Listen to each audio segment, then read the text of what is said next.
Domnilor, vă salut! Astăzi e Sfântul Gheorghe, tot stau degeaba, am stat numai pe internet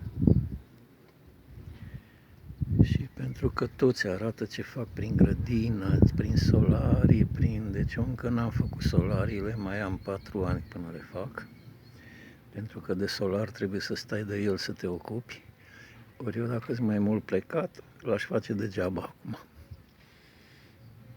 Dar grădina e aproape terminată. Deci începem aici în stânga. Ăsta primul strat e pătrunjelul, încă n-a ieșit. Spanacul a ieșit. L-a pus cam des mama. Următorul nici nu știu ce e, că e un rând îngust. Cred că-s ridichii.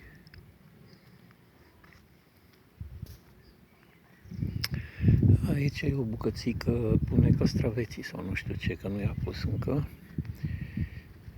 Și pe partea asta a pus nepoata mea ceapă, usturoi și nu mai știu ce are jos aici.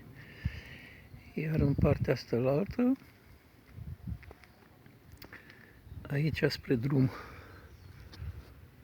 a pus varză care încă n-a ieșit. În rest, mazărea este ieșită toată.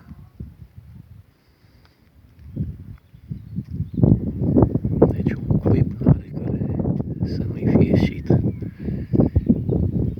Și cum a pățit anul trecut sau acum 2 ani, a ieșit jumătate din boabe, a pus cam multe în cuib.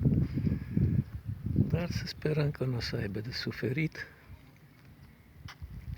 o să se dezvolte bine. Acolo e o vie la care am schimbat patul, că putrezise. Aici, ăsta e usturoiul, care bineînțeles e mai mare ca ceapa, că în fiecare an e așa. Aici sus e ceapa. Sunt 3 straturi de ceapă.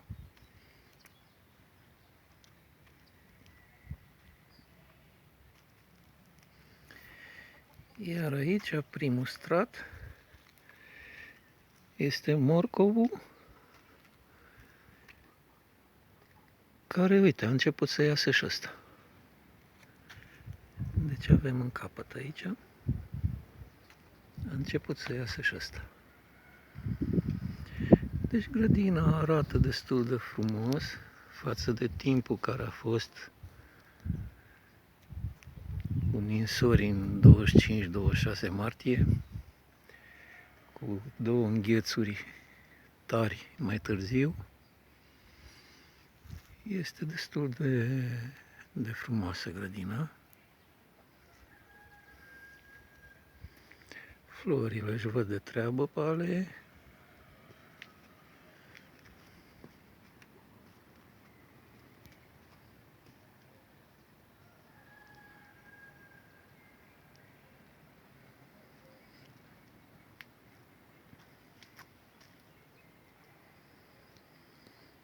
M-am uitat la cartofi, că multă lume nici nu i-a pus.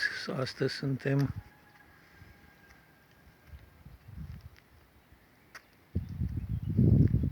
două zile înainte de flori, nici nu știu cât e azi, în ce dată suntem.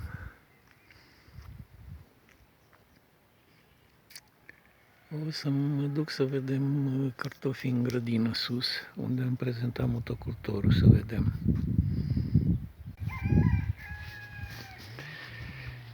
Deci aici sus, aici era grămada aia de lemne, care rămăseseră de la curățirea crăcilor care erau aici. Și aici trebuia să ar, dar încă mai e ud.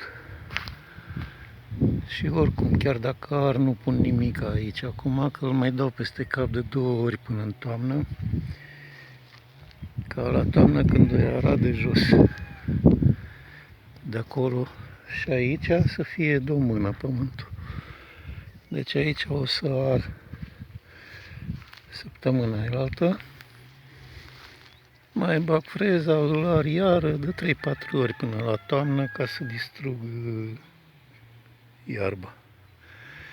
Iar cartofii sunt până acolo, deci cât a fost arat din toamnă. Iar ce-am arat ultima dată, a zis mama să-i las că își pune roșii.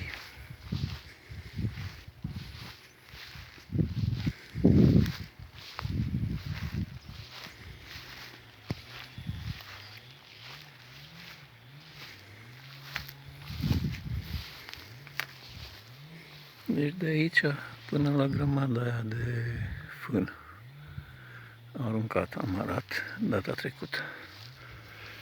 Pe ud, dar a mers. De aici cred că până pune ea roșiile, îi mai bag freza odată. Că am frezat după arătură și văd că bălăriile au început să iasă deja. Deci o să mai băgăm o dată freza până plec, după Paști. Și de aici în sus sunt cartofi, până acolo.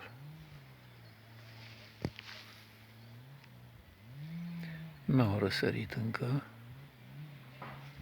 că au 3 săptămâni, cred, de când i-am pus, dacă nu mai bine.